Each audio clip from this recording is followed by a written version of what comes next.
as to be expected, we got more snow, but now that I'm dug out, I can just angle the blade and drive around in circle.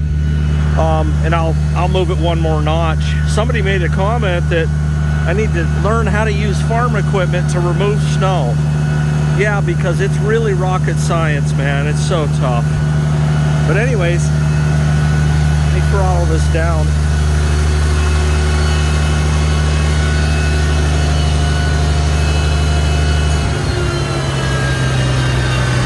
While out using this, I grew a gremlin in it, and I'm going to show you that in this video. So I'm driving along, and I go to throttle up, and something just doesn't feel right. And it does go up, but see how it springs back? So I figured it was a bad spring. So if you've ever driven one of these or owned one of these, you know that there's a spring that helps to retract it, hold it in place, and do what springs do. Well, the spring's in good shape, and maybe it does need new spring, but I don't think that's the problem. I think the problem's down in the yoke, and that's going to be a different video. So yeah, what could go wrong on a Farmall Friday? Anything you want. Alright, so I'm going to move this a notch right about there. Now, give us a little more of an angle. I should have sprayed that blade again. That's going to cost me, but whatever. So yeah, as you can tell, when I plow, I'm in no hurry. But now that I'm dug out, I got my basic carve out done. It's easy to go around in a circle and just get her done that way.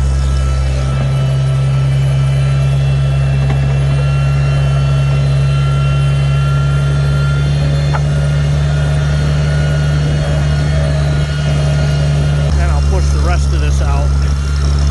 But you look at that throttle, and it's about half throttle right there, and without holding it up, I can't get any more out of it. Watch, you'll see it spring back.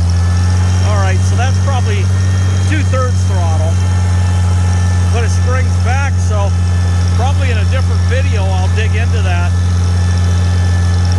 tear the sheet metal off, see what's going on. My first thought again was the spring, but I don't think so. Something else in there. Oh, let's go mess around with the Super C. I haven't started that thing in, I don't know, 3 months. Hi, Super C.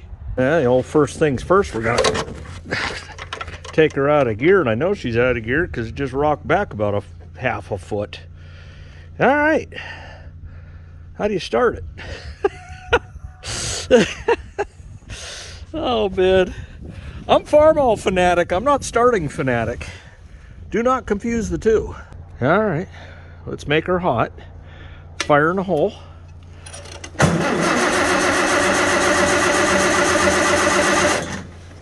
Now, throttle up. Turning fast. Let's not choke her and say we did.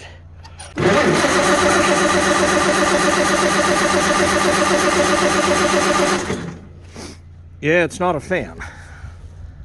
Not a fan. Let's go full choke.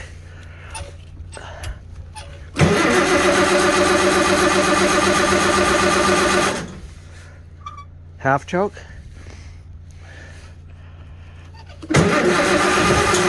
Uh-oh.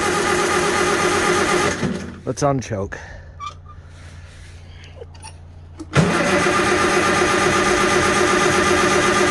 Turning good. Ain't trying to burn my starter out. I got a sneaking suspicion I got a stuck float. We dripping?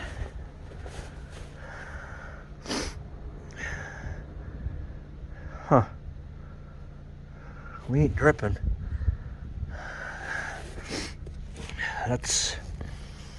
No, that's new. So that's Okay, so maybe we may get a hammer and just a dead blow and just tap on that.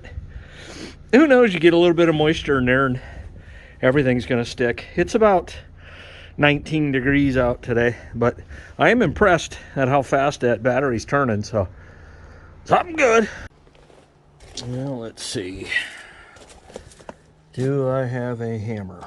A dead blow preferably, and that answer's no. That answer's no, but I got a thumb wrench, also known as a crescent wrench, not made by a Crescent.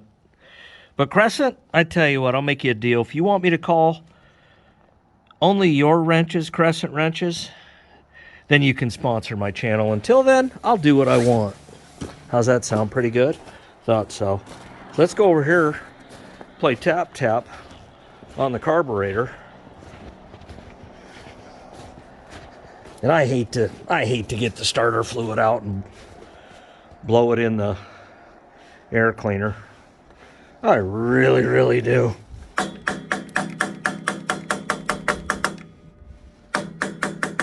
All you need is just a little bit of moisture in there. And at 19 degrees, freeze that float up. And then, you know, yeah, so the choke's working. All right, let's give her a try, the old college try. I'm using the least invasive procedures first for starting, to the most.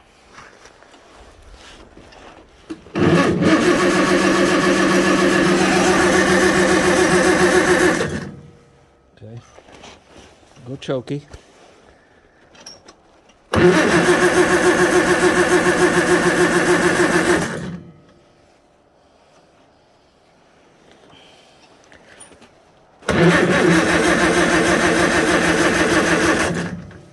I find it hard to believe I'm not getting spark.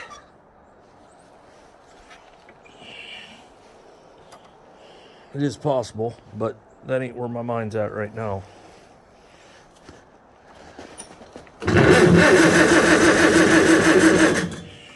Yeah, we're gonna end up killing that battery, and then it's gonna be a whole separate slew of issues. Yeah, see, we're leaking right there.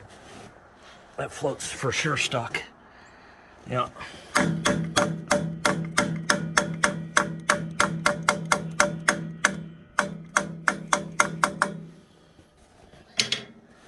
Can't imagine there'd be anything goofy in the line.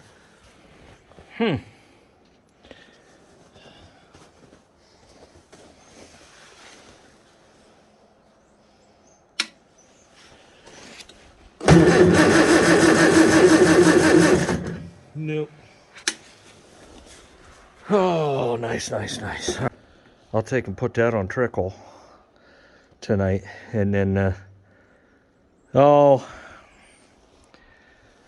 some starting fluid in there. Let me know if it is gas or not. If it's spark, well, then I got some points and stuff like that to mess with. We'll see. Now, I found out a long time ago that when you're trying to start a tractor, fuel matters.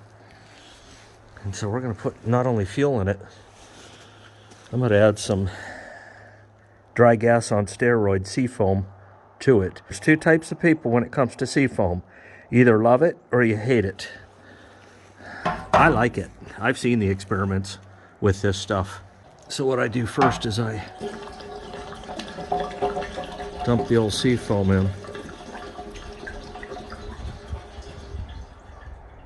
Yeah, the tank's not empty. Don't get me wrong, but I still want to get some good non-ethanol in there.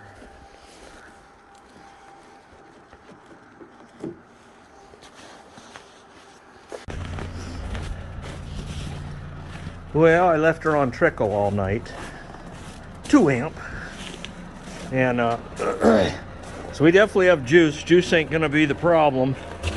One problem is it's 13 degrees Fahrenheit out, and I don't know. Probably time to start the old buzzard up if I can. Well, let's see what we got. 13 degrees. All right, get her hot. We're not going to use any choke from the maybe a little. Ooh.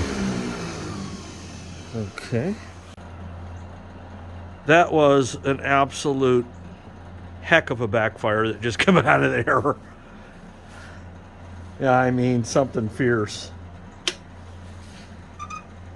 I'm getting fuel and spark. Well, I put some non-eth in it just to churn the sea foam in there and let it charge on trickle a little longer. Let's see what we got. Choke.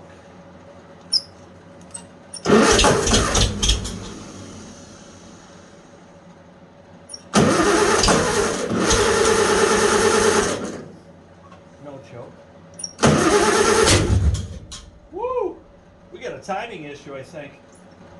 And I have not touched this tractor since I parked it. Not at all. So, to me, that's weird.